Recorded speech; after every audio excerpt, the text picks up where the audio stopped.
Ajrashaman, Instagramda ko'rdim, falonchini eri bunday qilyapti, mashina olib beryapti, uy olib beryapti, falon qilyapti deydiganlar diqqatiga.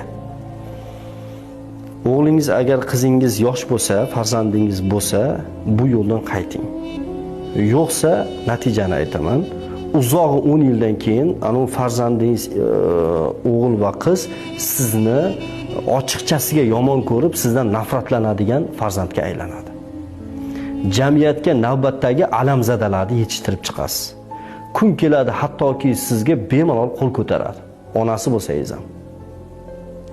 Chunki siz uni otasidan mahrum qildingiz. Bolani qalbida bu juda yomon o'rin esa oladi bu narsa. Bolani qalbida onam meni otamdan ajratgan degan narsa turadi.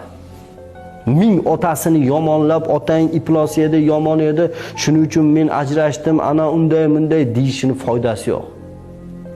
Bolani qalbida onam meni otamdan ajratgan degan narsa turadi. Aytmasligi mumkin, lekin kelajakda buni juda ko'pini ko'rganman men buni, kelajakdagi isbotini.